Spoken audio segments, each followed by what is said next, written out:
Good evening, friends. This is the part two of webinar lecture series on T.S. Eliot. The lecture one, we talked about two of his important concepts like dissociation of sensibility and unification of sensibility, and objective correlative from his famous essays. In this lecture, we are going to look at the most important critical ideas of Eliot, that is his role, the role which he assigns to the individual talent, right? That the creativity, at the same time, his concept of tradition, right? And if after going through all these three important concepts of Eliot, we will be able to form an idea why Eliot, at the second decade of 1920s, why he thought like that, why he formed and gave impetus or importance to all these important critical theories, and in that sense how he paved the way for the formation of or the development of Anglo-American new criticism in 1920s, right? So with that, let's look at important concept of tradition, and we must not forget the critical theories which we studied, the concept like what's called this objective correlative, or unification of sensibility and dissociation of sensibility in relation to Eliot's other concept, and overall how there is an analogy, there is a uniformity in Eliot's critical theories, and what were the historical, political, and cultural reasons or the forces which paved the way for the formation of those ideas. And I already explained to you, you cannot read Eliot, you cannot understand him in isolation. We must understand the political, social, cultural, and all other intellectual development which were happening at the time, right? So not just for Eliot, just to understand modernist literature, it's very important that the more you know about the World War and its impact, the more our understanding would be, right? So the reasons why modernist writers, if you take whether modernist painters or writers or what we call musicians, right, or critical thinkers, right, the way they perceive the world, right? So in that sense, the development of modern psychology, modern psychoanalysis, scientific development innovations, right, impact of World War, the horrors of World War, the after effect of World War, right, played a very important role in their formation, right? So you cannot simply, the question is, we say that yes, modernists, they thought like that, they wanted to innovate, let's create something new, let's make it new. This is what Ezra Pound talked about as an imagist movement. Same thing Picasso talked in the painting, or other movements in in like Dadaism, Surrealism, Imagism, right, etc. developed. But what were the reasons? The political, social, intellectual, and cultural reasons, that we have to understand. Then only our understanding of the critical thinking would be very important. In that text, it paves the way for textual criticism, right? So in a way, text became the center. You could see the similarity, right, in Eliot, for example, when he talks about objective correlative, right, or association of sensibility. Look at nowhere he talks about the poet's personal lives. Yeah, in a way, this is the first time we are started concentrating on the text, that is words written on the page. This was the time in 1920s. In a way, it's almost 100 years, right? So, and we have come to full circle today. So in this context, let's look at Eliot's definition of tradition, the role of tradition. I think we had the introduction the other day, right? We'll look at some more in depth, and we will look at what way or how an individual as a poet, as a writer, is responsibility towards tradition, yeah, and what way his individual contribution, right, he could become part of tradition, right? It looks very in a way very intellectual and very the terminology is like technical one. Let's understand in a way, in layman's language, exactly what or how he wants writers to be, or the duty of an artist in simple layman's language. Yeah, so we'll go for tradition, individual talent, two important concept, right? That is, one is concept of tradition, the other is the theory of impersonality, right? And finally we will sum up with the overall the role of a critic, yeah, in a way. What is the ultimate role of critic? And you should be able to relate, as I already told you, where you could fit in his concept of objective correlative, and how he praises the metaphysical poets for their that is unification of sensibilities, right? I mean, as we proceed, you'll be able to see now, after understanding of your tradition, you'll be able to understand, oh, why that's the reason why he celebrated Donne and the whole of metaphysical poets. Okay, right? And as we proceed towards theory of impersonality, you'll be able to start admiring some of the great poets whom Eliot admires, right? You'll be able to see that, oh, that's the reason he criticized these poets, and these are the reasons why he appreciated them, right? As we proceed, you'll be able to know that. Okay, so this concept, he talks about in his very famous essay, Tradition, Individual Talent, right? In a way, this was written just he was 22. You should remember that, right? Of course, that's a different thing. That as he proceeded, from 1920 in 1919, he lived for the next almost 50 years till 1965. His opinion, his ideas must have changed by 1940s, maybe after Second World War, after the advent of all these 1950s absurd drama, existential drama, or for that matter the kitchen sink drama. You remember that, the angry young man dramas of 1950s. Okay, so it might have changed some of these opinions, but we have to look at, way, like as Eliot talks about tradition, right? We have to imbibe some of the most important ideas and accumulate and imbibe those ideas, those concepts, the sense of the history, the historicism. Same way, when we approached Eliot, and when we come to 20th century today, after 100 years, we completely cannot believe every idea of Eliot. At the same time, we completely cannot deny his contribution, right? So we should be able to see in what way the post-structuralist or the 20th century critics, right, of last 50, 60 years are indebted to Eliot, right? In that way, you should be able to understand.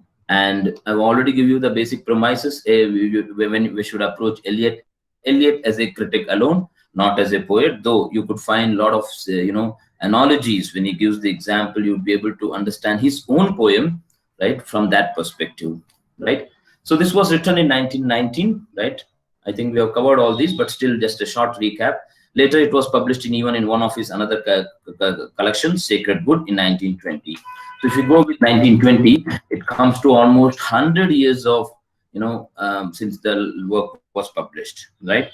So this work played a very important role in formation of Eliot's idea, yeah, Eliot as a critic, and of course, paving the way for development of formalism or new criticism, or the other term what we call Anglo-American new criticism of 1930s, 40s, 50s till 1950s. And I mean in academic discipline till 1950s.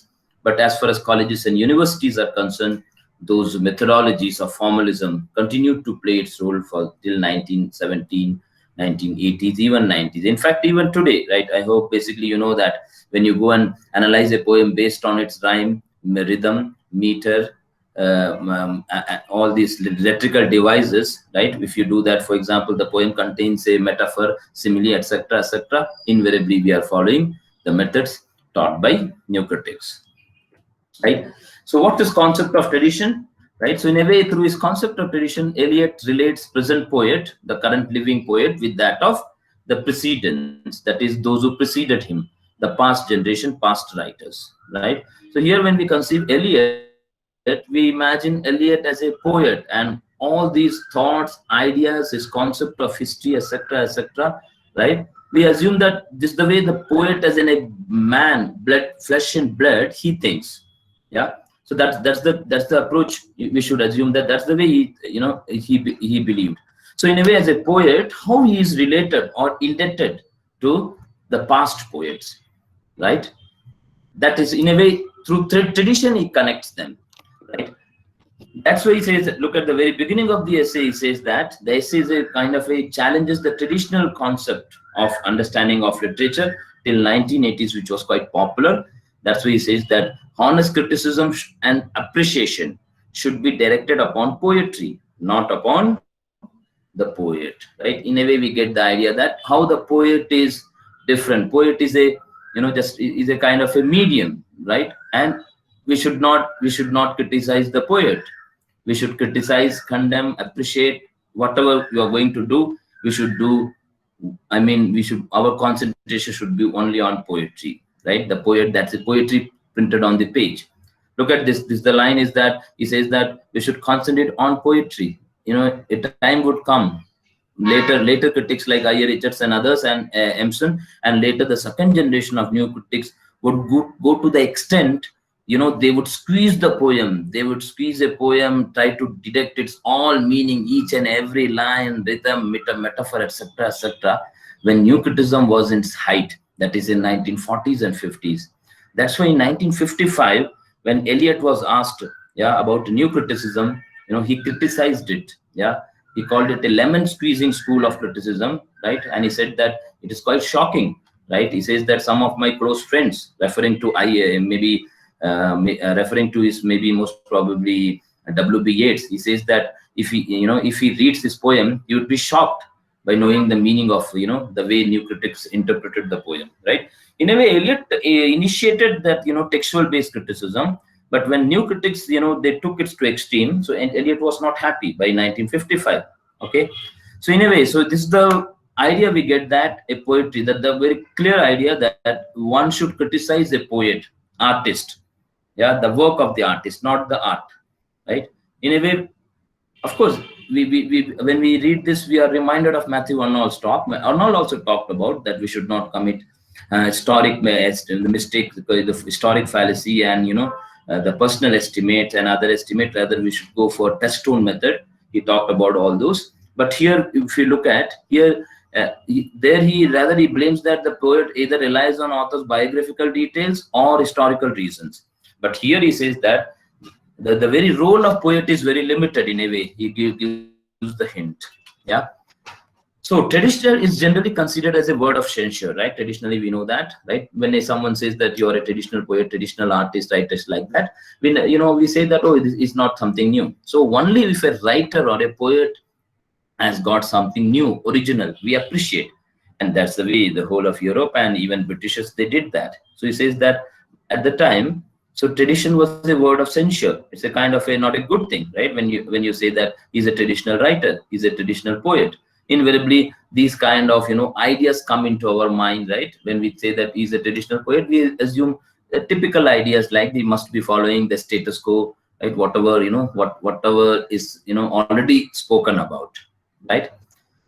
Right. The most individual part of the poet's work is that which shows the maximum influence of writers of the past. Right. Another important idea, he says that when he says that when we take tradition as a concept, he says that if you look at a poet and if we admire the poet, right, and if you take any of us part, we will be admiring only those part in which the influence of past poets would be more, right?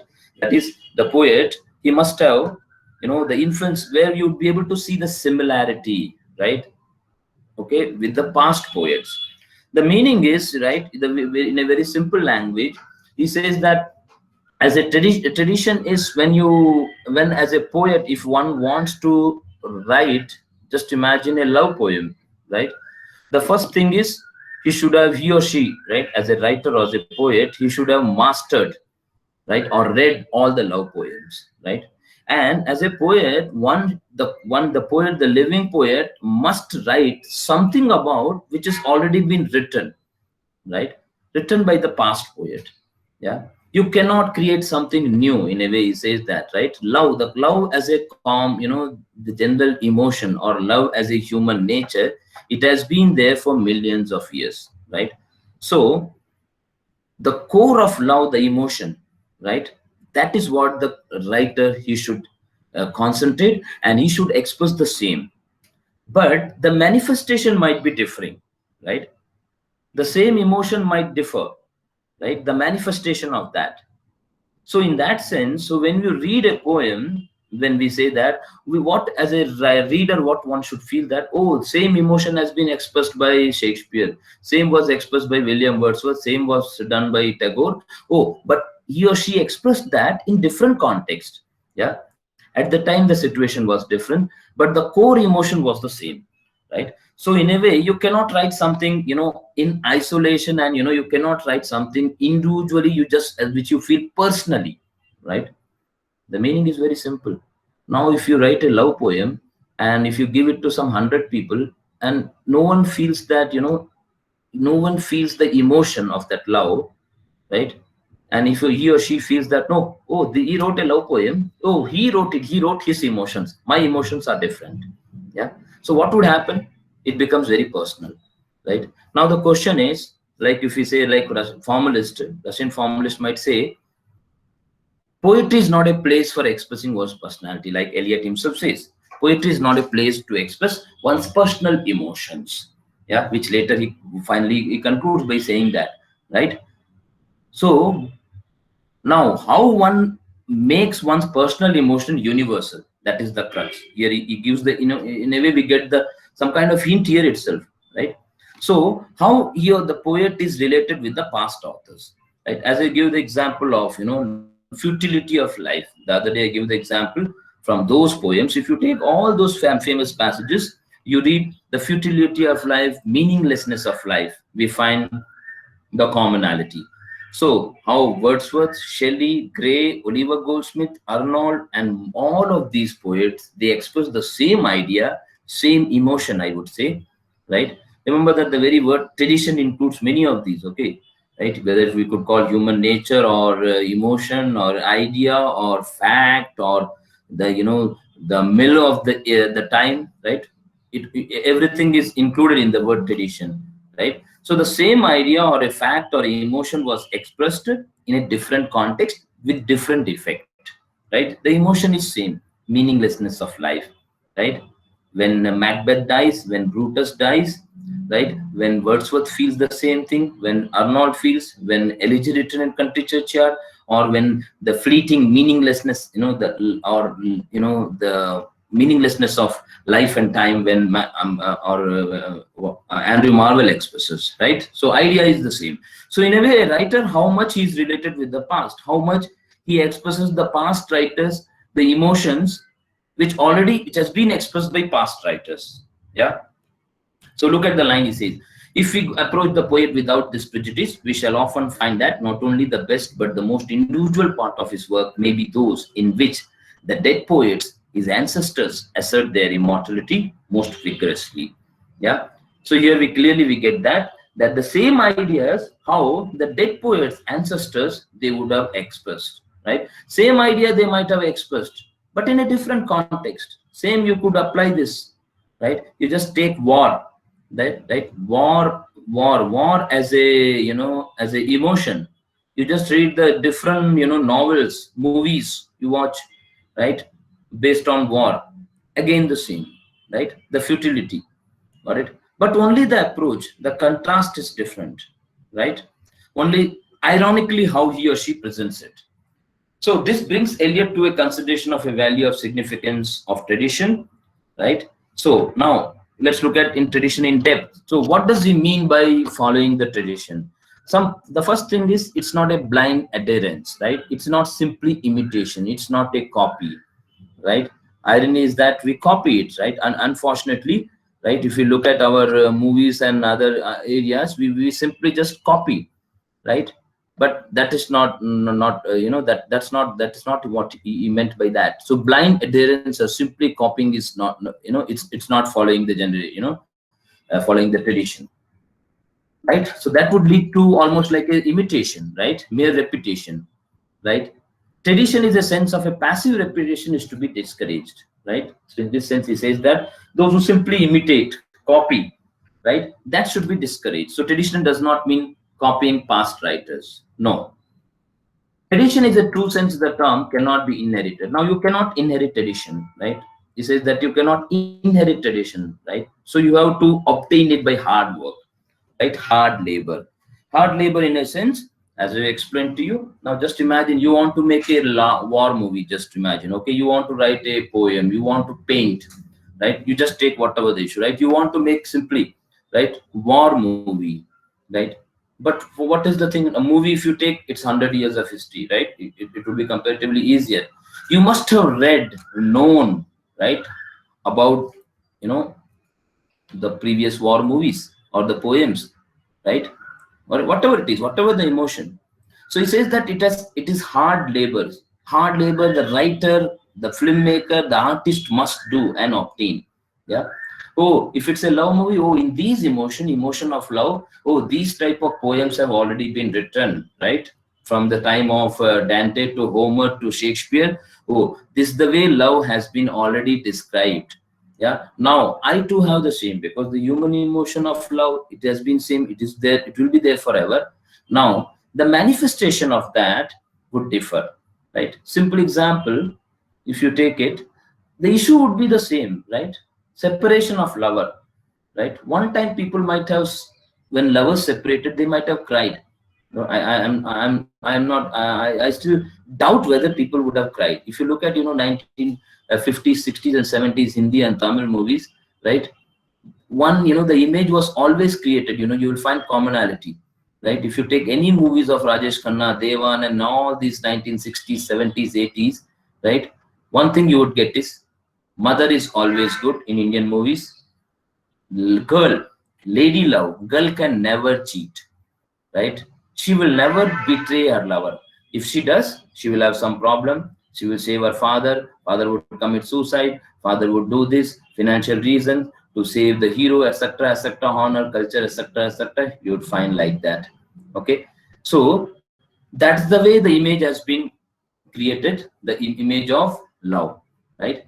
Now the question is, you want to express, as a writer, as a filmmaker, you want to express the same thing, right? So now the question is, we don't know really when the lovers separated in 1960s and 70s, if they developed a beard and like Devadas, whether he or the so-called lover whether cried, we really don't know, right? We don't know whether the image which we got from Indian movies was correct or not, right?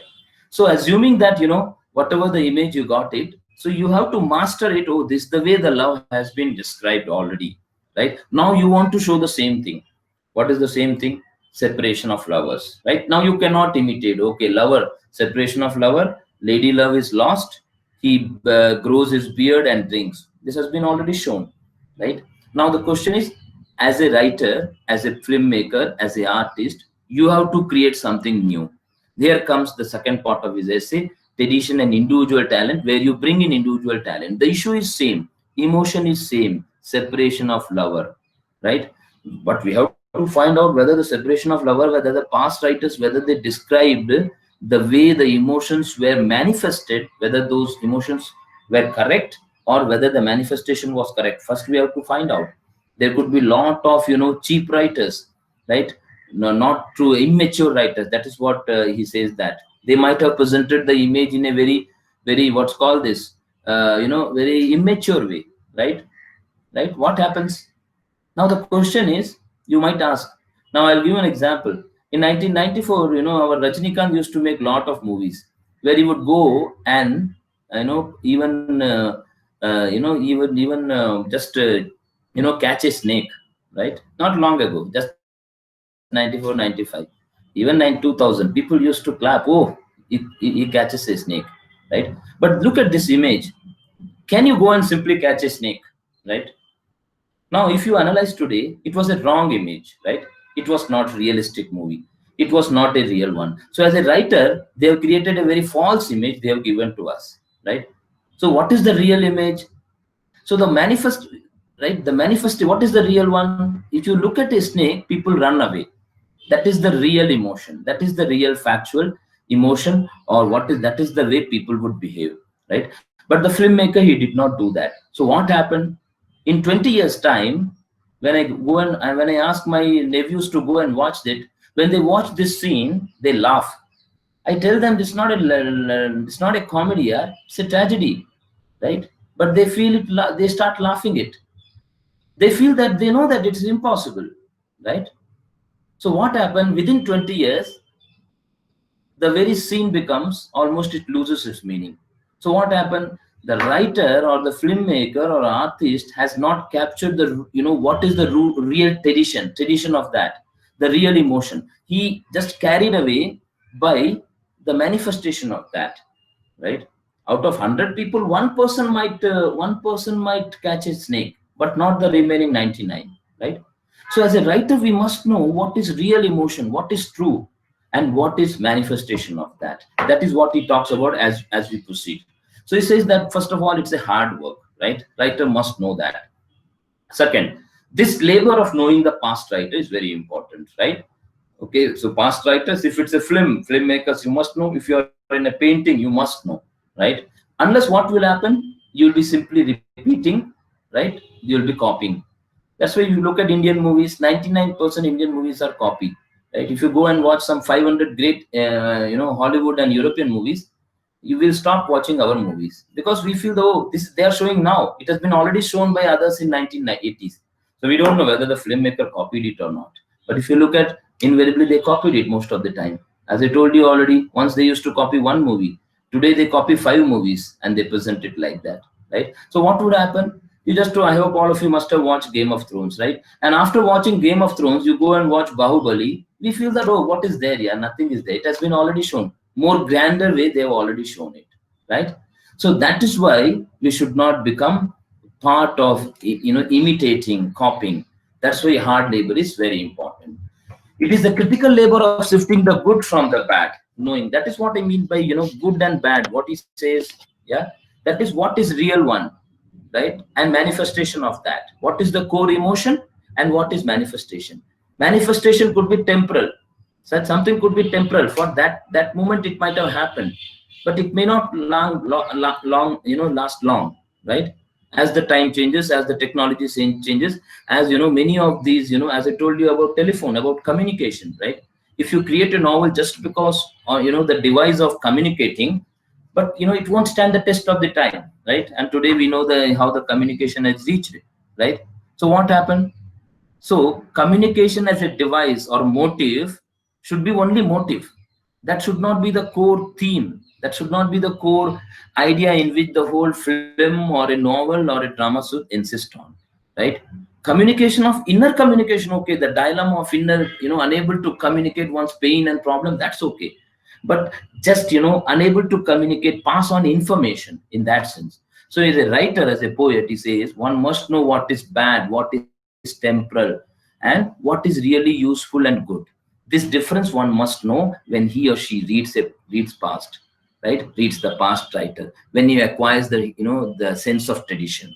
So acquiring the sense of tradition means acquiring how the emotions have been expressed by past writers, how the device have been used, how the metaphor was used, how the genre was used, how the particular, the images have been used by past writers, right? And for what effect, right? So that we should not commit the same one. You can use the same one for different purpose, right? For purpose of ironical presentation, like Eliot does in, for example, like Wasteland, right? So this tradition can be obtained only by those who have the historic sense. He says that, right? Only those who have read it. If not, what will happen? We will go on and repeating the past mistake. We will be simply copying. Yeah, we will be expressing the same emotion, right? We would feel like that. Oh, no, no, no! Already it has been spoken. Nothing new is there, right? Okay, so that's what happens. So the question is not that of, something new. The question is that of how the work is related with the past, and the same emotion, how it has been presented in different context, right? So that is what he says, that acquiring historic sense. If simply take example, poverty. Just you use poverty. Now poverty is, it has been there for millions of years. Human beings suffered. 1917 and 80s, unemployment, poverty. So many movies were made. So many, you must have watched Rajnikant's movie, right? Amitabh Bachchan's movie. They would go and act as a factory company. They would strike. A very famous movie. We know that. But poverty is still there today also, right? Today poverty, a filmmaker has to show in a different context, right? And today in the pandemic, we know that how people are suffering, right? So the emotion of, the poverty as a, as a problem is there, right? But he has to present it in today's context with different kind of an industry, different kind of a job, different kind of his problems and other things, right? Recently also there was one there was a one online series on, on demonetization, how a middle class woman, aspires for money, right? A series was shown, right? It was choked or something by Anurag Kashyap. So in a way, so the question is how you show it, right? That is the one, right? So in a way, it's very important for writer to know the historic sense. So this historical sense involves perception not only of the pastness of the past, but also its present, right? That's why I just now explained to you how the pastness of the past, right? Whatever the emotion we may take, right? Please remember that, yeah, emotions are not new, right? Emotions have been there for the last, millions of years, right? Human nature does not change. Please, one thing you have to remember that the manifestation of that changes, right? We should not be carried away by saying this, only the immature people, those who don't understand, those who have not analyzed the world and its, its repercussions, they would blame and say that, oh, human beings have changed. But the reality is that human nature does not change, right? Whatever the emotion, whether it's a love, anger, sex, etc., it has been same. Only the manifestation changes. Look at this. Here he says that this historic sense, at that time, Eliot included from Homer's time to whole of Europe, right? Today we cannot say that. Today we have to include the whole of world literature, right? And today we are in a discipline of not just world literature. Today we have to include films, music, architecture, painting, dance, every form, right? Not just pure literature too, I would say, right? We have to, in a way, I know, I hope all of you must be aware that we are becoming interdisciplinary, almost our discipline is, becoming like that. So in that sense, so at the time he said that one must know the whole of literature from Europe to up to his time. He realizes that the past exists in the present, and the past and the present form one simultaneous order. That is what he meant by that, right? That is what the tradition is, that it always the emotion or the fact that the historic sense. So in a way, Eliot was writing in 1920, right? Soon after First World War. He says that this emotion of writing after the World War One, right? Of, at the backdrop of loss of human being, it has been there, right? It has been there. So many wars happened: American Civil War, American War of Independence, French Revolution, right? Great wars happened. Got it? So the question is only the context, right? The manifestation of that would differ, right? So in a way says that writer should be able to see the pastness of the past and the present, the pastness of that in present also, and as its complete order, right? He should not feel that his age is entirely different. This historic sense is a sense of timelessness and temporal, as well as the timeless and the temporal together also, right? So the temporal is, what is manifestation of that, right? Manifestation might go away, right? Every age has its different manifestation, right? Once people used to write love letter. So letter was a manifestation of love, but love is already still there. Today people send WhatsApp, this one gift, and I don't know, they call up, they send a video, they chat in Facebook, and what else would lovers do? Only lovers might know, right? Some of you might be, if you are, right? The question is, these are temporal. The emotion of love is timeless, right? So in that way, writer must know what is temporal and what is timelessness, what is permanent, right? So what happens most of the time, immature writers or a filmmaker or artist, they carried away by temporal aspect, right? Temporal aspect, and they make a movie on that, they make a film on that, they make a story, etc., etc. And what happens? That's the main reason why, they don't survive the test of the time, right? Because time changes. Okay, that is the main reason. So as a writer, one must have this historic sense, and he should be able to differentiate between what is timeless and what is temporal. What are the emotions, permanent, universal emotions which never change? The human nature, the permanent human nature, like, okay, which never changes. Yeah. For example, if you take it like Macbeth. Macbeth talks about, with the greed or ambition in a sense, we can say that, right? Yeah. Now look at greed as a ambition, right? So just greed as a emotion, right? It has greed, the greed has been there forever, right? Now, if one person eats one laddu and another person eats 20 laddu, right? How will you differentiate it? Now, invariably, what happens? We go and conclude by this number, right? The question is this number of, whether a person eats one laddu or 100 laddu. The greed is there's only one greed. He got the opportunity of eating 100 laddu, he ate it. If he did not get, he would have eaten one laddu.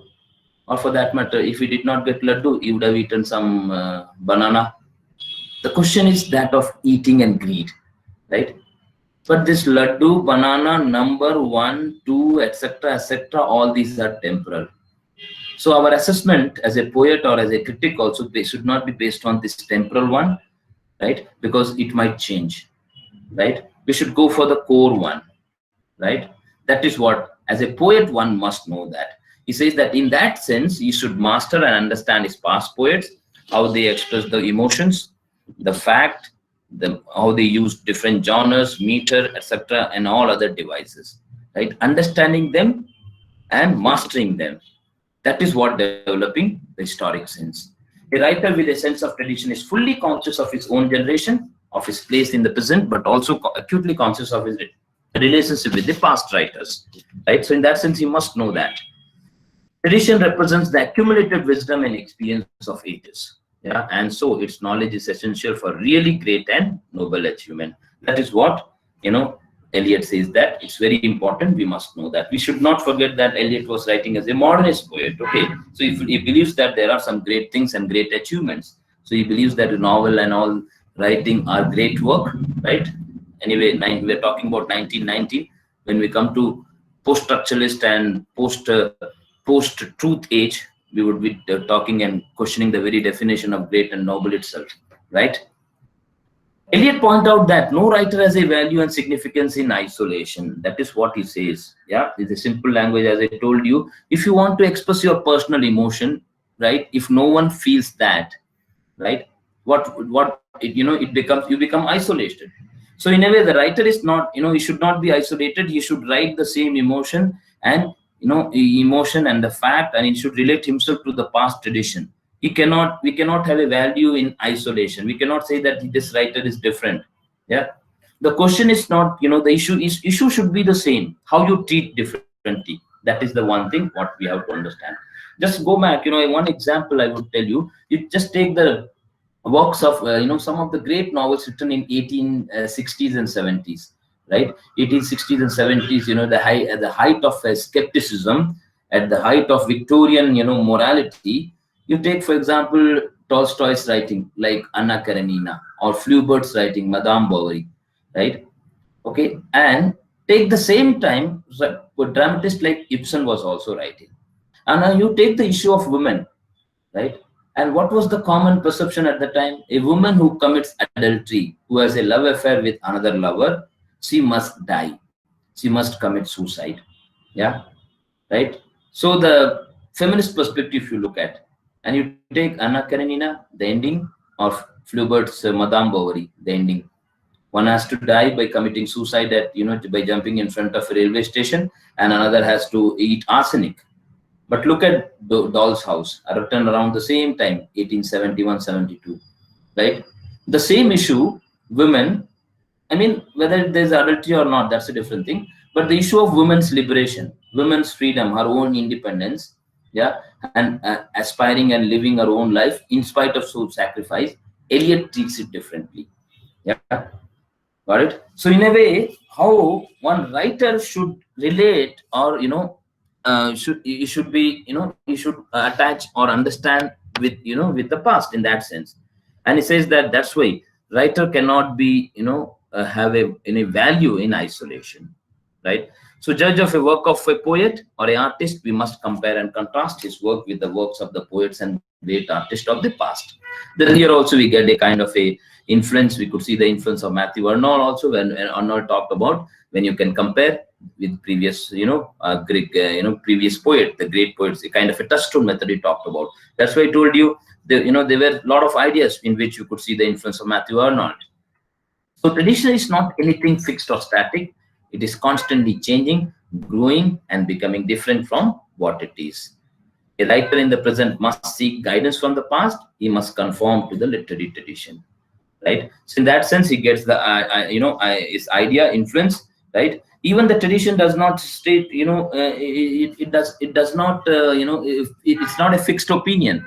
Now, if you look at any past, incident, right? People must have understood, and they understood, and they must have comprehended a particular idea or a particular thought in a particular way at the time, right? As I told you, if you look at the Hindi movies or Tamil movies of 1960s and 70s, right? How they described women or how they described men. Got it? Okay. But at the time, people might have thought in a different way. Yeah. But today, if we analyze after 50 years, when we do the analysis, right, with our understanding, with our change of perception, right? You look at 50 years, you will find that most of our movies, they had poetic justice, right? Villain would die, police would come at the end, and he will catch all the villain, they will go to jail. Lovers will unite, they will have children, all that's kind of a poetic endings we had, right? That's the way our movies presented. And if you look at Victorian novels too, were like that. Okay. Irony is that, in the midst of postmodern thinking, our filmmakers were making movies of, as they were, writing novels in 1918 or during Jane Austen's time. That's quite surprising, if you look at, I mean, the majority of filmmakers.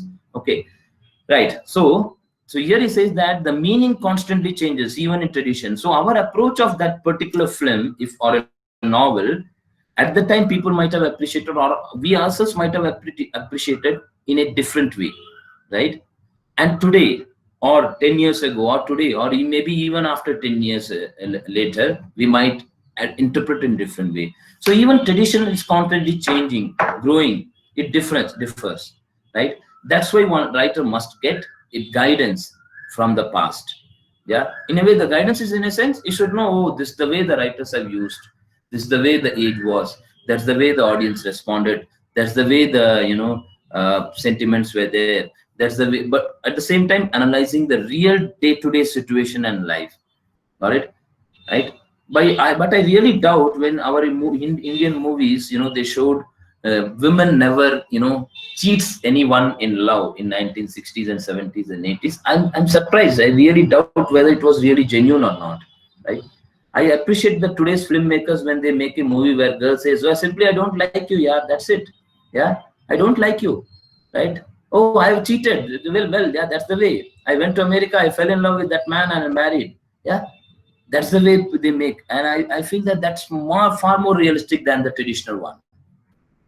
But just as the past directs and guides the present, so the present alters and modifies the past.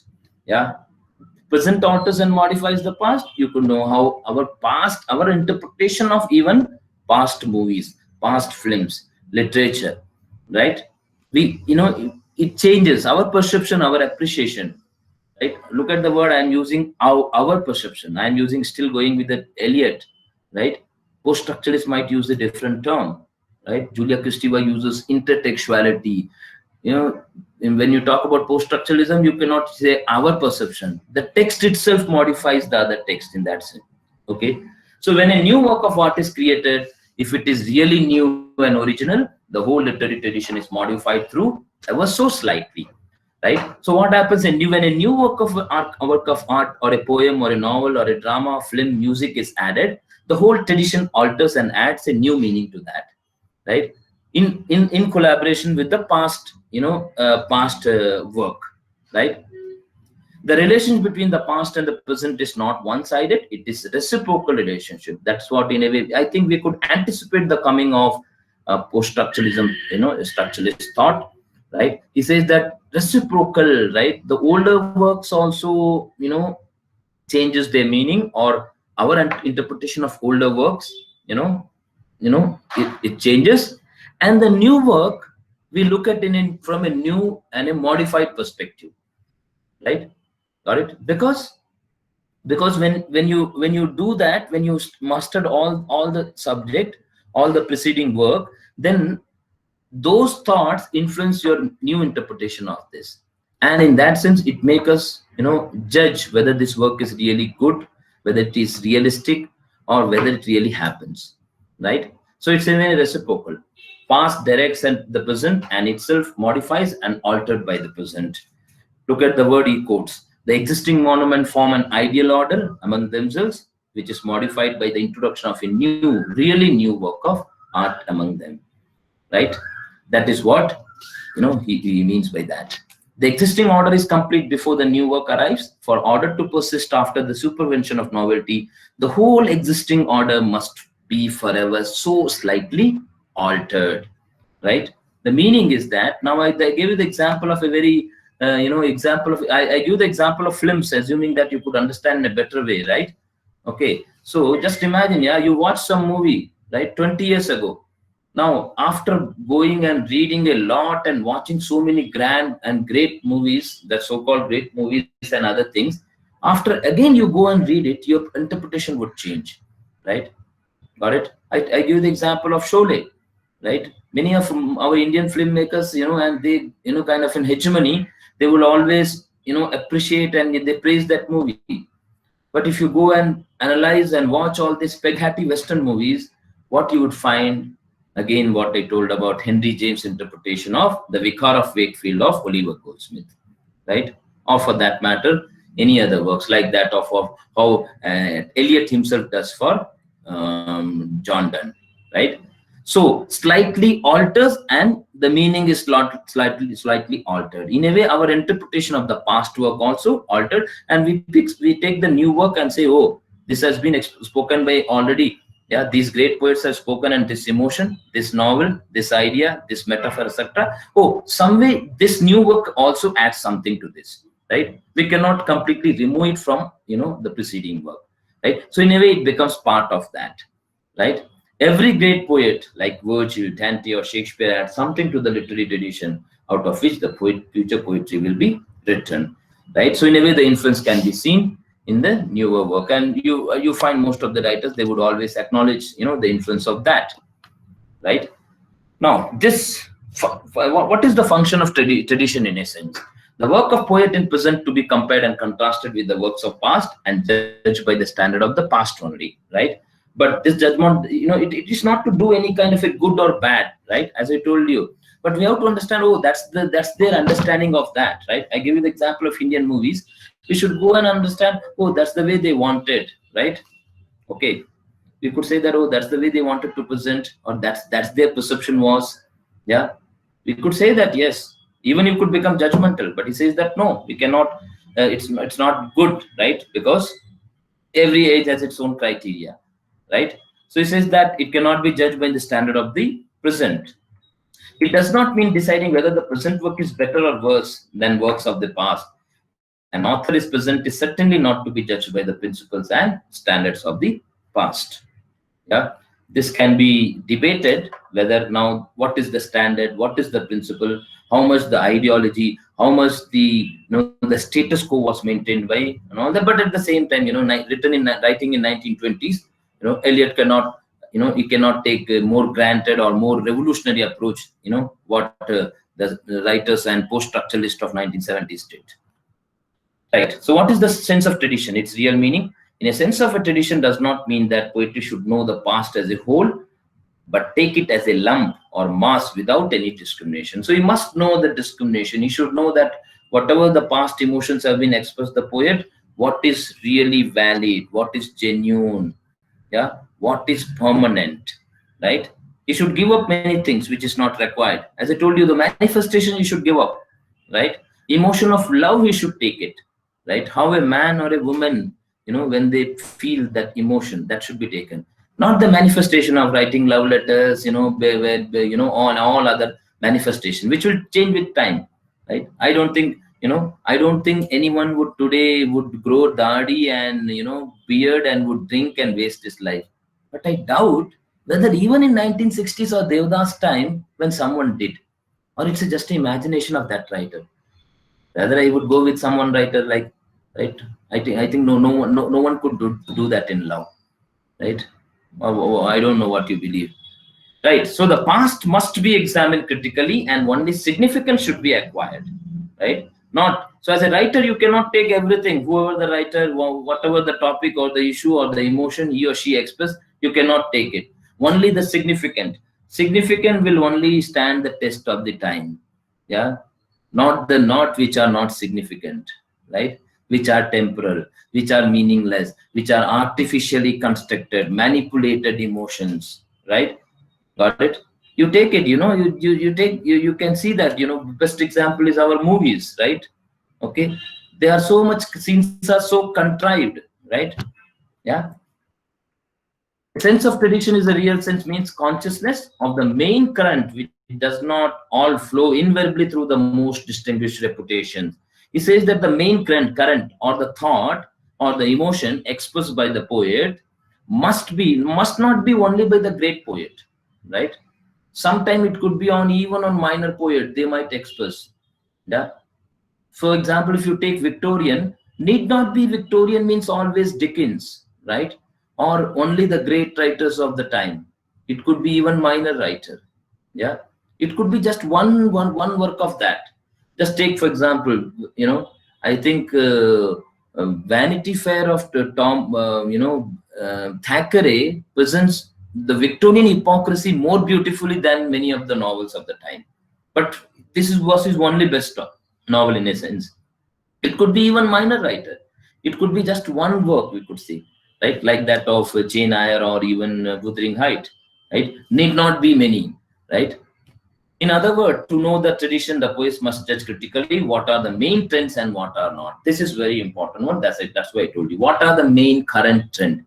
This trend could be anything. Okay, you mean your trend could be on literary form, it could be genre, it could be emotion, it could be fact, it could be etc. etc. Right? Okay, it could be just you analyze it. Okay, now what is the main trend today? Right? Today you take all our media, all our telephone companies, everyone talks about. You remember that 10 years ago they talked about voice call. Today they talk about data. They say that data. You have to find out whether data is the main trend or we are going to talk about data for some time. After some time we might forget. You know that English language. For just some years ago, from 1999 to 2012, before the development of automation and artificial intelligence, all these IT companies, they used to talk about only spoken English, accent, French accent, Indian accent, American accent, neutral accent, call centers. It led to proliferation of that. Do you find any such thing today? Right? That's a different topic, right? How these ideas denominated. When we come to post structures, we talk about that. So are these the main trend or they are not, just manifestation or temporal? That is what the word he uses.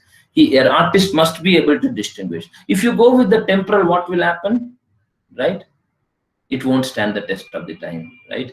If you make a movie on or a film or a novel on the temporal aspect, people will forget after some time, right? Got it?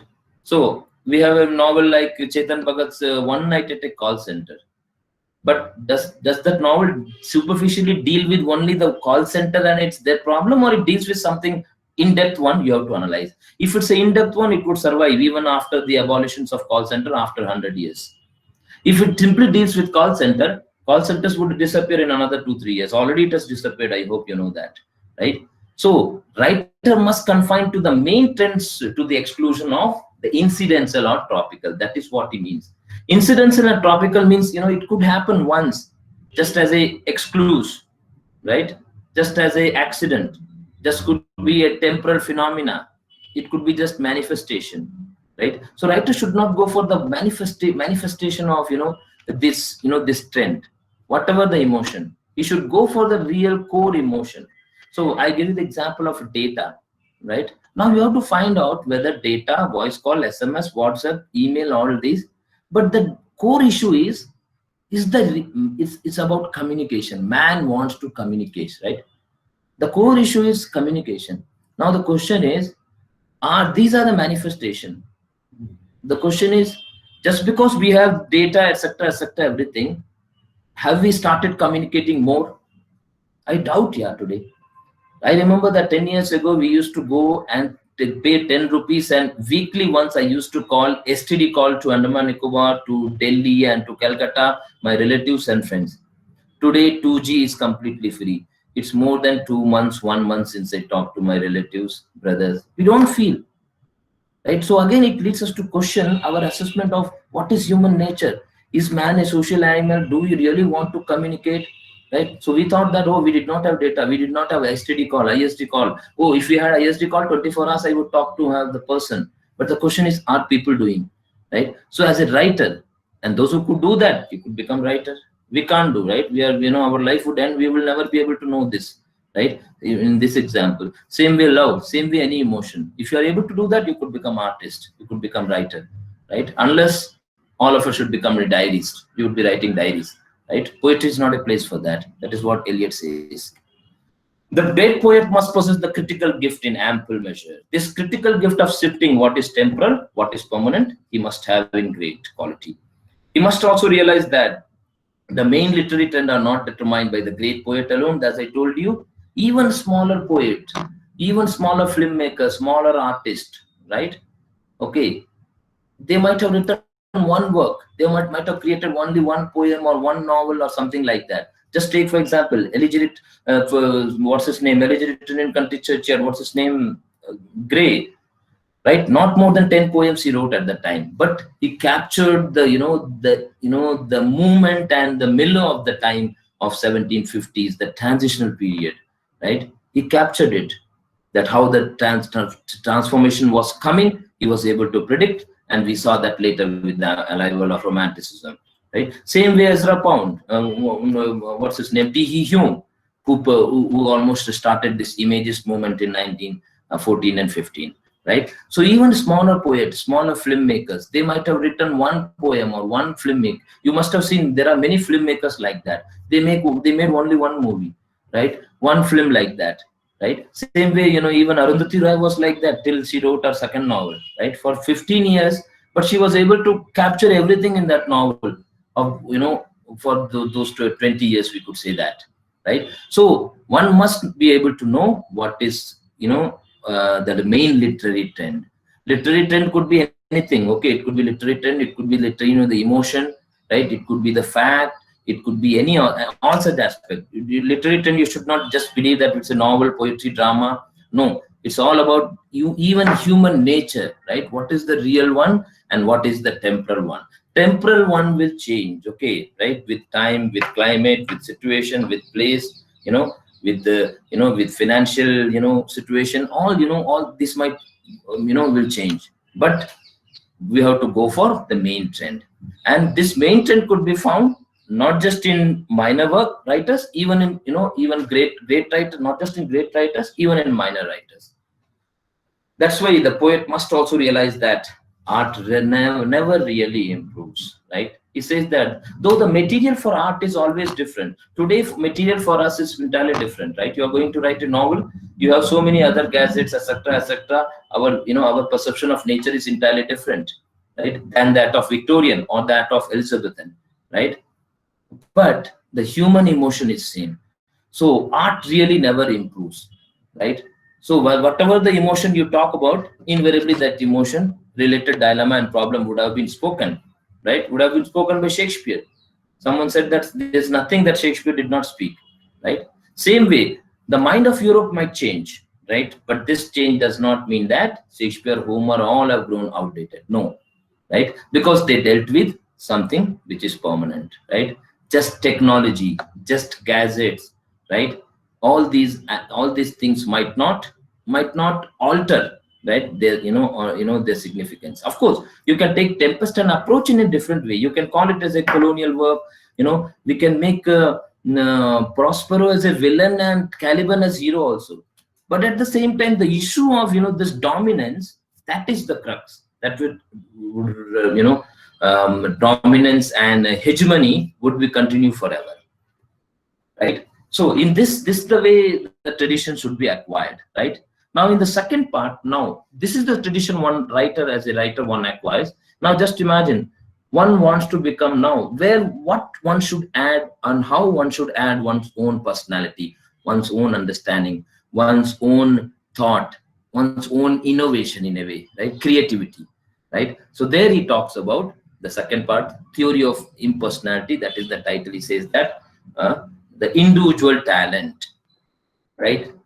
So the very core, important idea is, he says that extension of personality, right? A writer must continuously surrender himself or something which is more valuable than himself.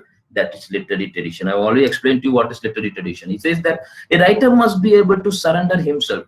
He must forget his own personal emotions, right? He must allow his poetic sensibility to be shaped and modified by the past, right? In a way, what is? In a way, now you want to become a writer. Just imagine, okay, now you want to write a love poem, right? You never fell in love. You don't have any experience of love, but still you can write a great love poem, right? Two things. Of course, if you have already felt it, you fell in love, you know what is really love, your own emotion, your will play. If not, your experience, your emotions and your feeling, you can add in, right? Or your experience, or by observation. He did not use the word observation. We can say we can use observation also, right? By observing the world, right? By interacting with people, by listening to stories, meeting people, and they're knowing their problem. And today, many people they do that, right? The great filmmakers they make, and of course there's a debate on this, right? So the question is how much a writer should express himself, right? Here Eliot says that it was a very controversial idea. He says that it is a place where one should not express one's personality, right? One should completely negate one's personality, right? We'll come back to that point, exactly what he means by that. He must continually acquire the sense of tradition through his career. In the beginning, he says, his self, his individuality may assert itself. When a writer starts writing at the beginning of his career, he or she might be able to feel, his own personality, what he experienced as a emotion, love, etc., etc. He would feel like as if he's going to express, and his own personality. But he says that as he grows old, right, as he becomes mature, this whole personality he should give up, right? He should slowly give up. So the meaning in simple layman's language is, now you want to write a love poem, just imagine, right? Got it? So what is this? Your personal emotions might be entirely different, right? So as a writer, you want to write a love poem, but what you should, come out of your own personal emotion and make your personal emotion as universal. In a way, if a poem is read by all the youth and so called 100 people, 20 people, or 1,000 people, or million people, majority of them should be able to feel that yes, it has become universal. In a way, one writer should be able to express universal emotion, right? You should not express your personal opinion, personal emotion. If you are able to make it personalize and depersonalize and make it universal, well and good. And that is the most important criteria of a poet, according to Eliot, right? So once the more you extend, you come out of your personality. Meaning is like, like as they say in theater, you get, or in films, you get into the character, right? You forget about your own personality. Now just imagine that you are going to perform a scene, love scene, right? Or a scene in which personal life, in your own personal life, you may not have any idea, or you are not at all related to that character. You don't have any relation with that kind of personality, right? Irony is that in Indian filmmakers, except one or two filmmakers and artists, there are not many we could give example, right? That's why most of our filmmakers, heroes, you go and listen to all from Khans to Vijay and all, heroes, they would say, oh, I did this role. This role is very closer to me. He's almost like in my real life, etc. That's the way they feel, right? They never take the role which is completely, they are not suppose they are not almost like villainous role, crooked role, right? Or transgender, or or dictator, etc., etc., right? Now, as a writer, as a filmmaker, or as an artist, he must forget himself and get into that character. Complete negation of one personality, getting into that and performing the role and coming out. In filmmaking, it's comparatively easier, we could say, as an artist. In theater also, we could say that. He could forget about that. He could get into. But here he says that a writer must be able to have that, right? If he has experienced, if he has gone through that emotion, feeling, by observation, by experience, well and good. If not, he must acquire that.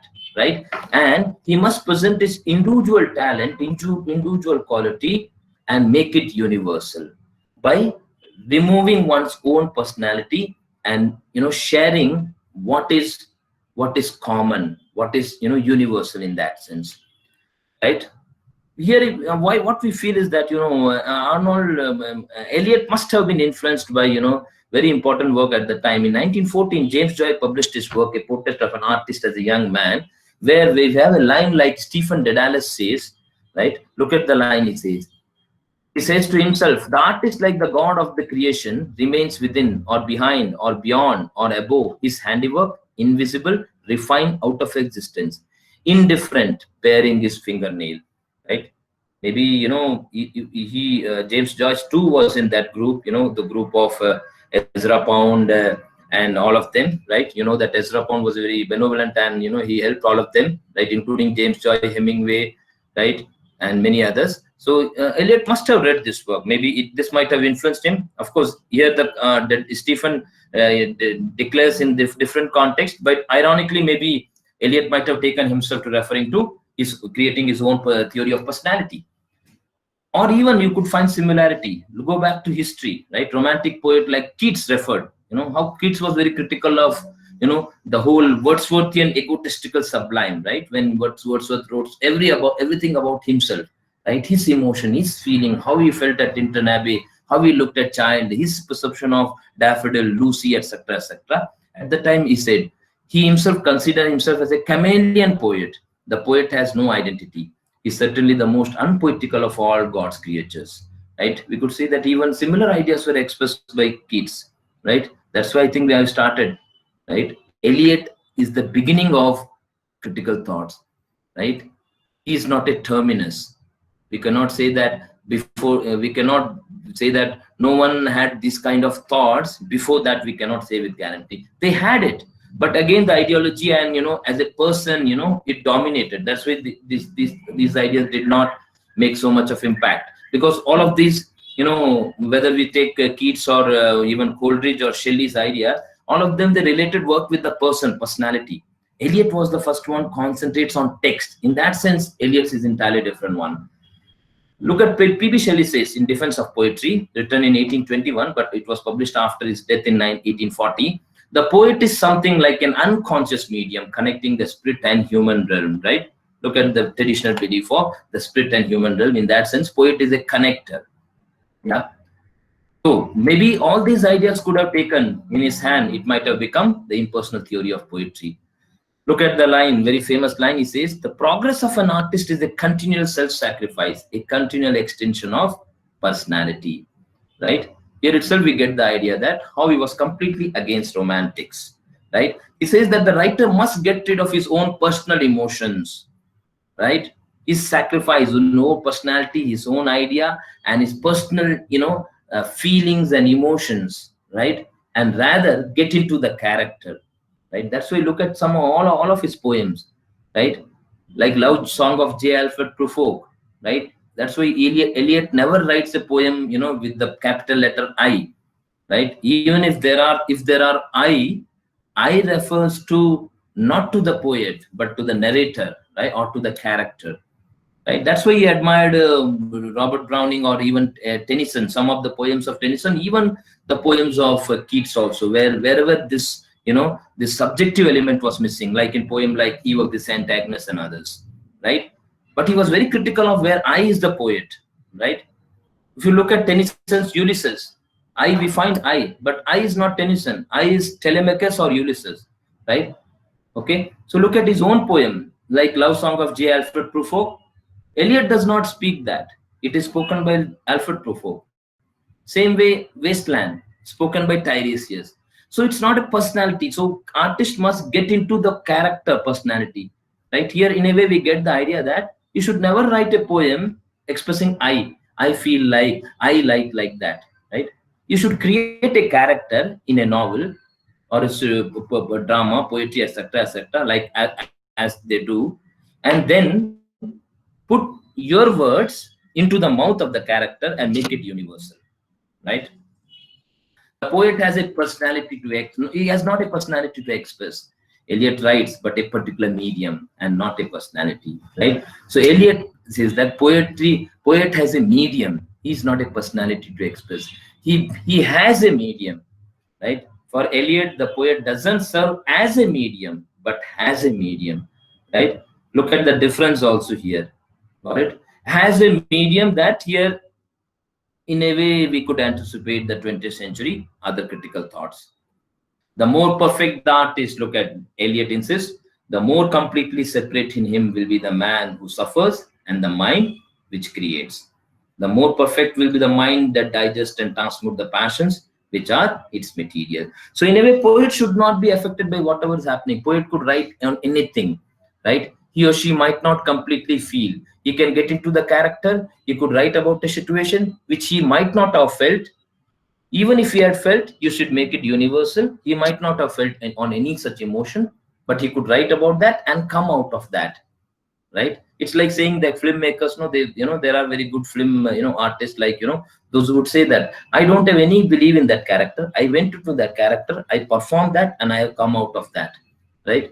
Very less filmmakers, or our heroes are able to say that, right? They should be able to say that, oh, I express this opinion, that is the opinion of that character. I don't have any relationship with that. I have come out of that, right? That is the role I performed, right?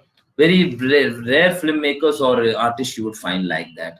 Okay, so he says that the art, the completely different, the man, the artist who suffers and who creates, both are entirely different. He must acquire greater and greater objectivity. His emotion and passion must be depersonalized. In simple language, he says that you should make it universal.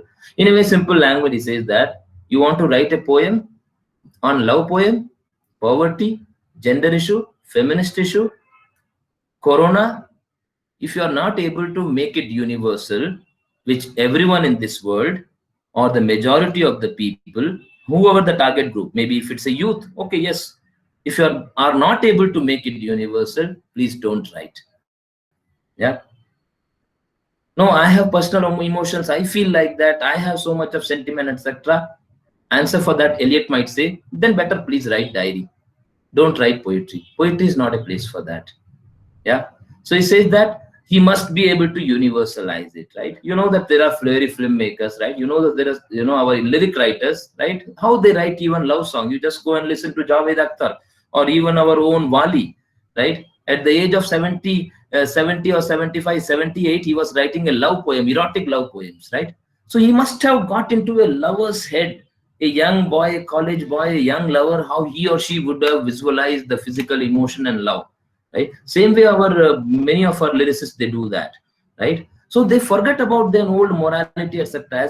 As a old man, Javed Akhtar or all these Kannadasan or Wali or Vairamuthu, they may have the different kind of thought about love, very different and divine and puritanic love.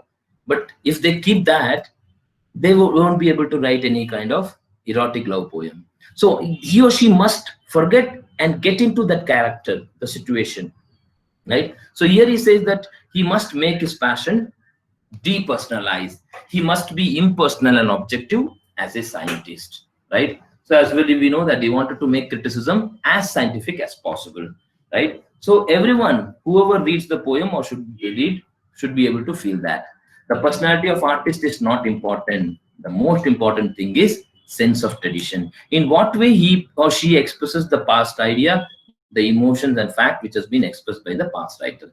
A good poem is a living whole of all the poetry that has ever been written. He says that whether you write a poem on love, etc., etc., you should be able to have that. Unless what would happen? We have already discussed that. Thus, the poet's personality is merely a medium having the same significance as like that of a catalytic agent. All of you must have read about that, right? The image of a chemical reaction, right, where it takes place. That's why he says that poet is a catalyst agent. That's why he's just a agent. Don't blame him for him, right? Don't criticize him, right? Don't condemn him. That's why honest criticism should be upon the poetry, what is done, right? He's a medium. He has done his work, performed, organized, arranged, what we call, or what Roland Barthes calls kind of a sculpture, right? Who arranges things, right? Arranges words, symbols, signs, and has just come out. He does not have anything else to do. He is not the creator. So here he says that the honest criticism should be against poetry, not against the poet. Right? We know the example of that. He says that how the poet's mind is like a jar, contains many emotions, lot of emotions. Right? He should be able to form a unity.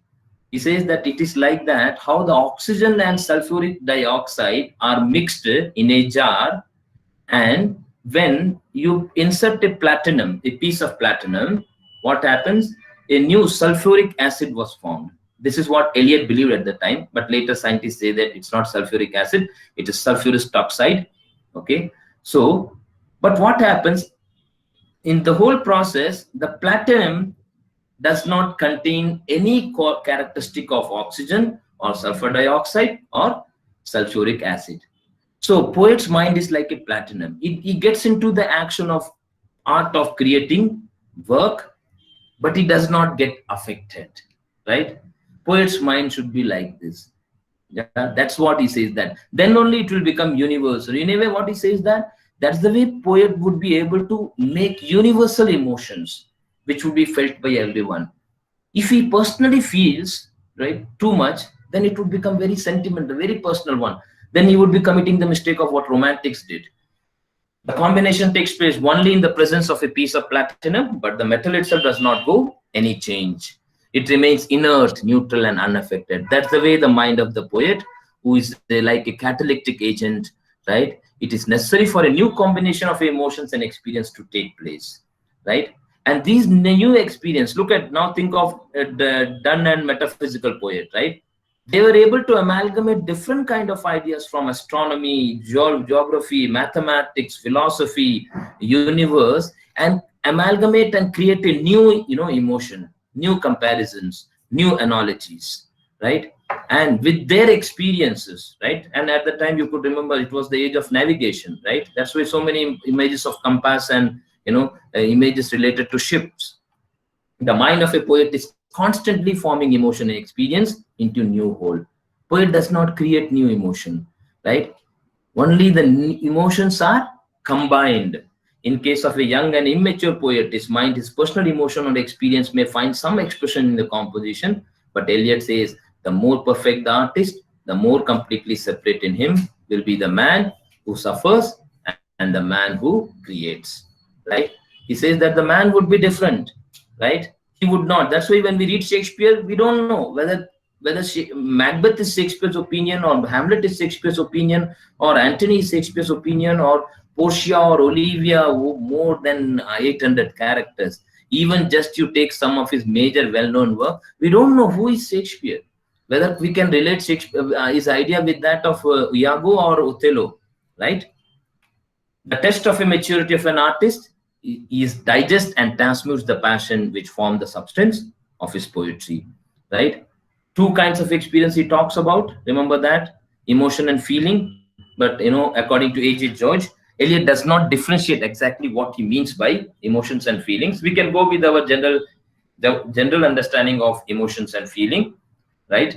We could add even observation, as I already told you, right? Poetry as an organization. That's why finally say that poetry is not a place for one's personality, right? Poetry is not a creativity. It is here. That's why it compares. Poet's mind is like a jar which contains so many emotions, feelings, etc., etc., and all in a chaotic form.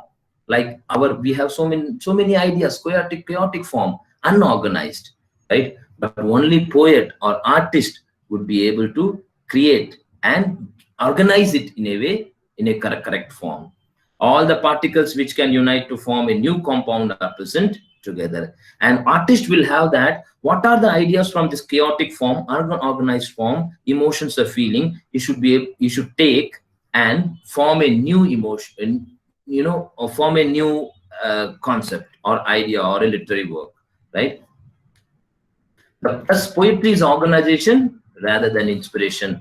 The intensity of the process of poetic creation of the poetic composition. So the intensity is very important. So poetry is not a inspiration; it's an organization. The intensity of the organization, how you organize this. In a way, it's like what postmodernists would say. How you arrange those emotion, words, text, gestures, emotions, etc., etc. It's all about arrangement, organization. The intensity is needed for the fusion of emotion, he says that, right? Here we could say in a traditional sense, what Eliot meant is that you must feel, right? In a way, he says that, right? Just imagine you want to write a poem on, or a novel or a film or a poem on poverty. You must feel the, the pains of poverty, right? Got it? Whether you suffered as a, for in poverty, that's a different thing. Or if you're observed, also no problem. But you should have that emotion, the intensity of seeing the, uniformity, analogies, and creating a new one. So this intensity of emotion is very important, right? In a poetic process, there's always a difference between artistic emotion and personal emotions of the poet, right? For example, the famous, look at Ode to a Nightingale, he gives the example of a subjective poetry. He says that, in the poem it contains so many images, emotions, which are nothing to do with, Ode to a Nightingale, right? That's why it's very important for writer to know what are the emotions important, what are the emotions he should bring in, right? Not unrelated emotions are not good. That's what he says that, right? That's why he says that in Ode to a Nightingale, what happened? When we read the poem, we don't feel, we feel, oh yeah, Keats felt like that. Okay, that night, that evening on 1818, Keats sat in his friend's house and he listened to the Nightingale and he felt, I don't feel like that. Yeah, that's the emotion we get at the end of the day, right? So he says that he was not able to universalize it, right? The poet has no personality to express. That's why he has only a medium. Impressions and experience which are important for a man may find no place in his poetry. He says that for ordinary people, we might be giving much importance to some experiences, emotions, right? Same way, there are emotions and experience which we never give importance. Accordingly, for poet or for poetry, something which it might be important, right? So poet should be able to know what is more important, what is not so important, right? It's like saying that a filmmaker should know what are the, scenes, he or she should show on the movie. What are the scenes he should not show? He should not show scenes which are not realistic, which is not very important, right? Which is redundant, right? As far as movies are concerned. Same way here also, right? So that's why he says that some emotions could appear as if it's very good, right? Because of personal emotions. If you're carried away by personal emotions, like romantic poets, right? But for poetry, that may not be important.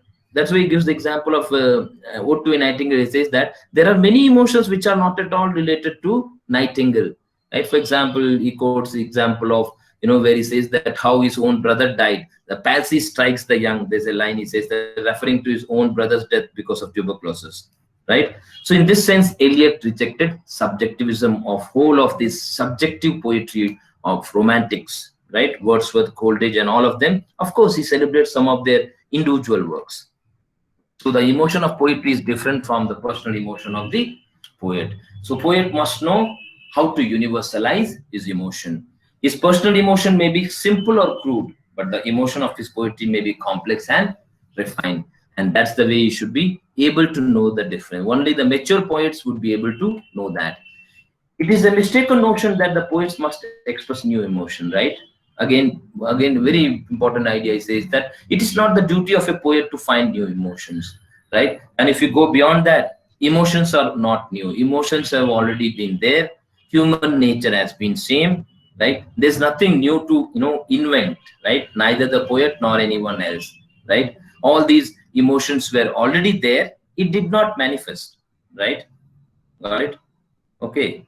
If you look at today's social media, because of YouTube and all, we get this image, right? I find, this desire for selfie. But you remember that, the Greek myth of Narcissus, right? We always had this desire of, printing our photographs with Narcissus desire. But how many of us had that, luxury of painting, photograph in 1970s, 80s, 90s, right? So we used to, it wasn't there. So what we believed, and we sneered and looked at those people, those who did like that, right? But today it has given, right? And you know that how many people, you must have met people, those who are obsessed with selfie, right? So this desire of, having one, it has been always been there. Just it did not manifest in so many days. That is what the Greek myth talks about. At that time it was not possible. So the man looked at, on the pond and its own image and admired. right? So in that sense, it is not the duty of a poet to invent new emotion. Emotions are already there. No one can invent new emotions. Emotions would be already there.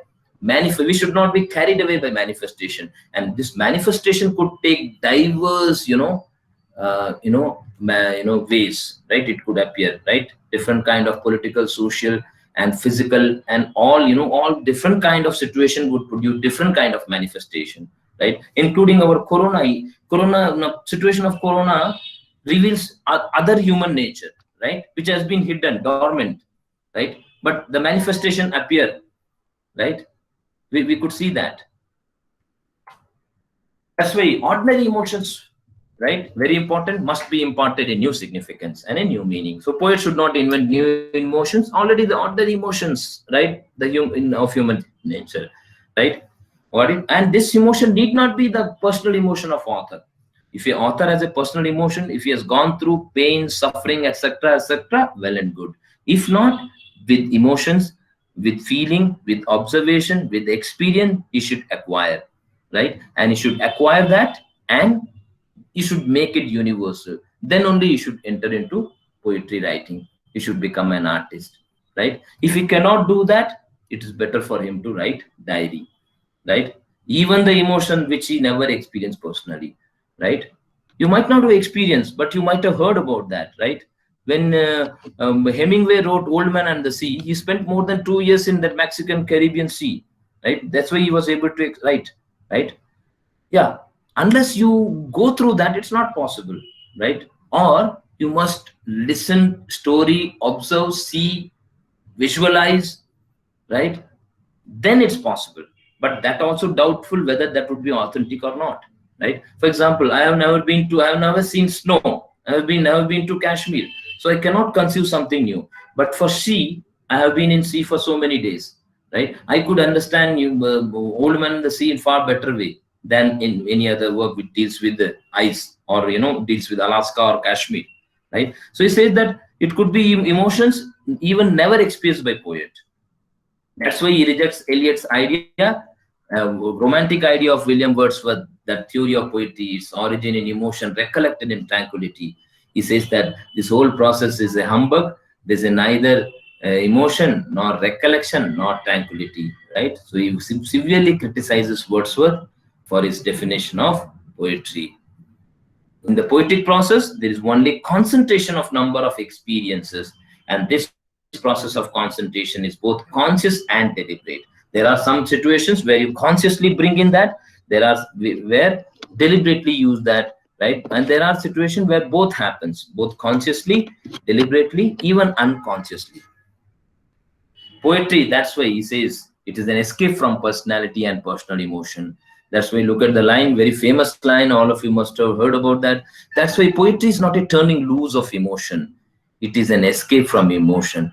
It is not the expression of personality, but an escape from personality. So poetry is a place where now you can take poetry as a complete as a literature, I would say. Okay.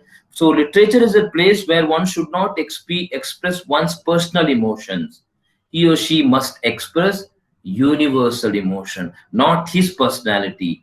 It is escape from his personality. Meaning is very simple. Suppose, if I have too much of religious feeling and emotion, I am a devoted, very, 100%, religious, devoted man, right? Now, I have to write a novel like Da Vinci Code, or a novel which is very controversial, right, on religion, on God, which almost fires God. I should have the emotion, I should have the personality that I should come out of this feeling and emotion and get into a controversial character, right? And from that perspective, I should be able to think religion, God, in all controversial aspect. If I cannot even conceive, then it's not possible, right? That is what again Eliot, negative capability Keats talks about. Now just imagine but if I have only personal emotion of deep down, religious feeling, but at the same time I should not just write about this, right? I should come out of this and make this personal emotion and feeling for God and religious emotion universal, right? As an individual, I might have a very different perspective on, the rituals, etc., belief, etc. But even in believers, they might have a different perspective, right? So if you want to create a very devoted personality, a person who is very religious, there also you should make it universal, right? An average religious person, so an average person should be able to feel, yes, he is like us, he is like me, right? So he or she, the poet should be able, artist should be able to come out of one's personality. Then only it's possible. It is not expressing one's emotions. It is an escaping from one's emotion, right? And making it universal, right? Or whatever the emotion it could be, even if it's a poverty, right? Even it could be any poverty, love, greed, and jealousy, etc., etc. Thus, Eliot does not deny personality or emotion to the poet. So poet does not need that, right? Poet does not need any personality or emotion. Only he must depersonalize his emotion. They should be an extension of his personality, his personal emotions, right? Because his personal emotions could be only personal one. That need not be universal. Everyone might not feel like that. Everyone might not express like that. Got it? Okay, so that's why you should make it universal. At least majority of them, as a common humanity, they would be able to feel, right? As we feel, like like in Shakespearean drama, right? Irrespective of the context, right? We feel that, oh, many things, about Macbeth, or about Hamlet, right? This impersonality can be achieved only when poet completely surrenders himself to the work that is to be done. He says that he must completely surrender. It's like, comparatively it would be easier, right? As I told you, in filmmaking, and in drama and theater, right? But even our filmmakers, they find it very difficult. You'll find that there are filmmakers, there are artists, there are, I would not even call Indian. We don't have any artists. All of them are film stars. They don't even have, they feel that, no, this role won't suit me. I have an image, right? You know that all our famous well-known mainstream heroes, all language, they have an image. They cannot do any such roles, right? Yeah, they have this image. It cannot suit me. I cannot come out of that image of my personality. I was always like that, right? And the poet can only know what is to be done only if he acquires a sense of tradition, the historic sense, which makes him conscious not only of the present but also the present moment of the past. Right? Now, at the hindsight, if we look at 20th century, Roland Barthes expressed in 1967 in his famous essay "Death of the Author." The text is a system of quotation, a multidimensional space in which variety of writing, none of them original, blend and clash. We are able to see the similarity, that in a way how Eliot's ideas have come to this stage where, right, the poet as if man with flesh and blood has paved the way for text, right? Text itself, which blend, clash, and none of them are original. Already expressed ideas. I already expressed emotions. If for the Eliot, the author was a kind of a flesh and a blood beaker, for the French post-structuralist, the author was purely a fiction, a heuristic device, what Foucault called author function as a post-structuralist, the function of an author and why the creation of author. When we come to that topic, we'll discuss that in detail. He says that the role of a function, it's almost like in a way equivalent to that of what Eliot described, but Eliot conceived is more in a kind of a human being with mind, with idea, flesh, blood, with ideology, with grand narrative, believing that no world has become like that. We have to change, and literature has the power to change. With nostalgia, post-structuralists did not have any such things. Paths, the multidimensional space sounds for all word like Eliot's description of the mind of the poet, but it's even more purely impersonal than Eliot had imagined. The space is no longer conceived as existing within the mind of the poet, but without it. Right? That is, the text itself has become that. 50 years after Eliot's manifesto, French cultural theorists like Barthes and Michel Foucault, he describes that in his What is an Author, right? Their title might suggest took Eliot's impersonality theory to the ninth degree, planting a post in front of modernist and humanism, right? But even after 50 years after the death of author was announced, and the century after Eliot's belated obituary, Romanticism, tradition is still pursued with energy and life, what post-structuralists would have called jouissance, that is delight or pleasure, pleasure of arrangement of these sentences, pleasure of sign, pleasure of these structures in that sense. Whether the influence is direct or indirect, we don't know. Whether the given literary essay has been influenced by Eliot's critical contribution, we don't know, right? But one who has been influenced by it, literary criticism today everywhere bears impression, right? So in a way, everywhere we could see the impression of Eliot's writing, right? In a way, how it's changed and shaped the way and paved the way for 20th century literary criticism, right? So that's all about this essay. There was a criticism against, there was a very famous essay which Eliot wrote, The Function of Criticism at the Present Time in 1923. Actually, Middleton Murray actually, raised some of the objections against this. But again, if you look at those objections were not very great one, right? In a way, it was almost, justifying, those, traditional assumption of difference between classicism and, and romanticism, etc. So Eliot replies to that in that essay, right? So the kind of close reading for which Eliot was arguing in 1919 remains the foundation of literary criticism even in 2020, 2019. If we not take this as a terminus, but at least as a starting point, right? And the influence of this essay and contribution of Eliot can be seen in the other writers, like of F.R. Lewis and I.A. Richards, Emerson, second generation of new critics, and slowly how it takes the core idea, how it takes a different form with post-structuralist and postmodernist writers.